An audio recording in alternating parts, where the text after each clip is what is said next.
Aqui no 3 em 1, a gente está acompanhando também a retomada do julgamento sobre o marco temporal no Supremo Tribunal Federal. E a gente estava acompanhando o voto do ministro Cristiano Zanin para entender se ele votaria a favor ou não de que os indígenas só possam ocupar áreas onde eles já estivessem dominando esses locais até a Constituição de 1988. Porque se o ministro Zanin votasse a favor do marco temporal, seria um golpe forte para Lula. E eu quero aproveitar que nós estamos unidos em todas as plataformas agora, porque o pessoal da rádio está de volta e a gente está falando de marco temporal e do voto de Cristiano Zanin. Pelo que tudo indica, né, André Anelli, ele vota contra o marco temporal, mas seguindo o entendimento do ministro Alexandre de Moraes. Qual é esse entendimento, né? Que sim, o marco temporal não deve ser implementado, mas os produtores rurais que estejam nessas áreas possam ser indenizados para que nenhuma das partes seja lesada. Conta mais, André Anelli. É isso mesmo, Evandro. Cristiano Zanin, o mais novo ministro do Supremo Tribunal Federal, acabou agora há pouco de concluir o voto dele em relação ao marco temporal, ao estabelecimento, então, da data de 5 de outubro de 1988 como limite ali para a demarcação de novas terras indígenas que já estejam ocupadas pelos indígenas, por essas comunidades. O julgamento foi interrompido agora pela ministra do Supremo Tribunal Federal, ministra Rosa Weber. Vai ser retomado logo mais, então, depois desse intervalo, já com o voto do ministro Luiz Roberto Barroso. Nesse momento, o placar é de 3-2 contra o marco temporal. O placar estava em 2-2 e agora há pouco, então, o ministro Cristiano Zanin acabou de concluir o voto dele contra o estabelecimento dessa medida que acaba prevendo ali, então, a data da promulgação da Constituição Federal como referência para a demarcação de novas terras indígenas. Eu separei aqui um trecho, inclusive, do voto do Cristiano Zanin. Ele diz o seguinte: verifica-se a impossibilidade de se impor qualquer marco temporal em desfavor dos povos indígenas, que possuem a proteção da posse exclusiva desde o Império. Então, portanto, vai se formando uma maioria, pelo menos por enquanto, de 3-2 contra o marco temporal. Cristiano Zanin acabou se juntando a Alexandre de Moraes e também a Luiz Edson Fachin, que são contrários a essa medida. Por outro lado, os dois ministros que votaram a favor do estabelecimento do marco temporal, até o momento, são André Mendonça, que teve o voto dele exposto ontem, e o ministro Nunes Marques. Placar de 3-2 nesse momento. A sessão foi interrompida para um intervalo, para a realização de um intervalo, então, entre os ministros do Supremo Tribunal Federal. Essa sessão vai ser retomada daqui a pouco, por volta das 5 da tarde, e aí sim, já com o voto do ministro Luiz Roberto Barroso.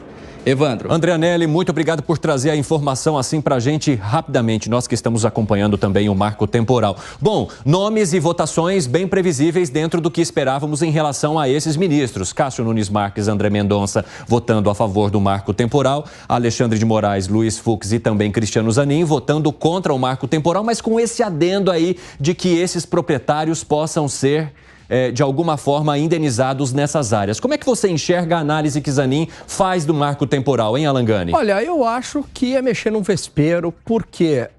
então, para que serve a Constituição de 1988? Mexer no vespeiro o quê? Você é contra ou a favor do marco temporal? Eu sou a favor do marco temporal, restabelecendo aquilo que foi decidido na Constituição de 1988, inclusive que o Supremo Tribunal Federal, se eu não me engano, em 2009, ratificou a Constituição de 1988, incluindo ali as áreas que estavam em disputa a favor dos povos indígenas. E aí, de repente, tem um próprio revés no Supremo Tribunal Federal diante de uma decisão que o Supremo Tribunal Federal lá atrás, em 2009, ele foi favorável. O que mudou de lá para cá? E aí eu vou emprestar um argumento do ministro Gilmar Mendes que em algum momento a terra já foi de algum índio. Então você vai colocar todo o território brasileiro em litígio. Isso é bastante perigoso, porque isso gera insegurança jurídica, isso gera uma insegurança em relação ao direito de propriedade. Só para finalizar, então para que serve o Congresso Nacional? Porque isso é uma matéria claramente do Congresso Nacional. Pessoal, eu quero fazer só uma pequena correção, que se eu não me engano eu falei Luiz Fux, mas é Edson Fachin, tá? Edson Fachin e Moraes votaram contra o marco temporal, é exemplo do que fez também Cristiano Zanin, diferentemente de André Mendonça e de Cássio Nunes Marques. Fábio Piperno, você acha que isso vai gerar muita insegurança jurídica, exemplo do que coloca o Alan Gani aqui? Não, até porque não são tantas áreas assim. Mas mesmo que fosse uma questão de também de um pouco de bom senso e conhecimento histórico. 14%, Piperno, do território. Pera lá, é o que tem hoje. Né? Dizem 14%, isso não me oscila um pouquinho. Não é pouca coisa. Mas vejam. Mas mesmo sendo pouco, não pode gerar conflito, hein, Piperno? Mas o conflito ele já existia antes, e aí que está a razão do problema. Quando a Constituição de 88, ela diz que as terras naquele momento ocupadas por tudo isso que a gente conhece, não está excluindo o resto. Porque em relação ao resto, a outros povos indígenas, muitos foram expulsos aí por, inclusive, ação de grileiros, que a gente chama atenção sempre aqui. Então, aquilo ficou pendente para sempre. Agora, esse voto do Gilmar Mendes, Alexandre de Moraes, por exemplo, eu acho que é um voto sensato. Então, se havia um conflito e essas terras forem devolvidas aos indígenas, ok. A União vai lá, indeniza e tem que indenizar em valor venal. Se o cidadão declarou aquele valor no imposto de renda, documentou, é aquilo que vale. E, para finalizar, acho que agora acaba também a rápida lua de mel do ministro Zanin com os setores conservadores. E aí, Gustavo Segré? Quando a Corte Suprema muda de interpretação, deixa uma insegurança jurídica muito grande. Não é somente nesse caso que Alan mencionava, 2009, ratificando a Constituição. Você fala do fato do Congresso definir algo e o Supremo Tribunal Federal definir outro. Sim, e mesmo o Supremo Tribunal Federal definindo uma coisa e agora mudando eventualmente. Porque se ratificaram a Constituição em 2009, a Constituição de 1988 foi ratificada pela Corte em 2009, isso parece ser muita coisa parecida quando em 2016 a Corte ratificou a sentença de cumprimento efetivo após uma condenação em segunda instância e em 2019 mudou a sua própria interpretação. Então, quando uma pessoa vem e diz eu tenho que investir, é uma questão complicada dizer, tá, mas eu vou investir. E se o dia de amanhã mudar a minha realidade hoje, vou reclamar a quem? E aí uma observação sobre o Piperno, está certo nessa questão do valor venal, mas quando você faz uma declaração de imposto de renda de um bem, ele não vai atualizando todos os anos.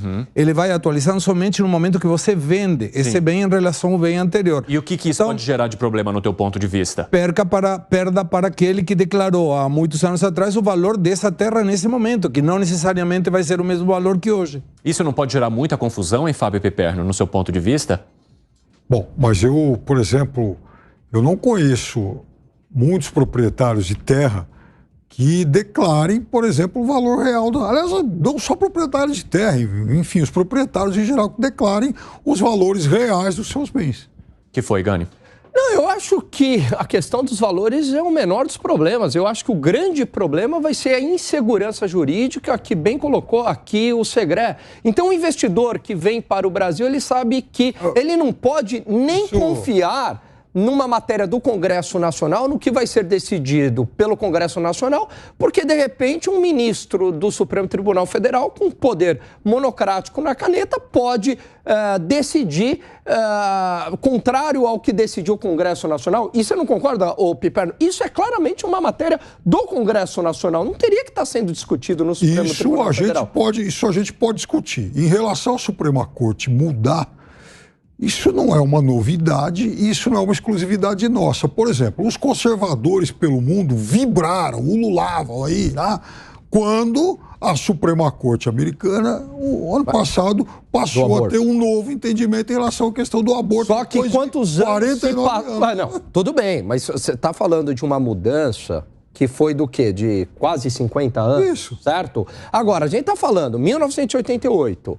Aí, de repente, 2009. Olha a quantidade de mudanças. 88, 2009, 2023. Quer dizer, 3 mudanças significativas aí, né? Muitos produtores rurais usam o mesmo argumento que eles usavam quando havia muitas mudanças do Código Florestal. Antes do Código Florestal, lembra? Vinha uma regra, se mudava. Aí uma pessoa que estava regular se tornava irregular de repente porque a área diminuía ou aumentava. Aí veio o Código Florestal e pacificou tudo isso. Seria um exemplo do que pode acontecer nesse momento com essas decisões que vão se alterando ao longo dos anos, Gustavo Segré? Sim, claro, pode acontecer. Mas aí tem outra questão que é a insegurança jurídica planteia afugentar o investidor, seja do jeito que for.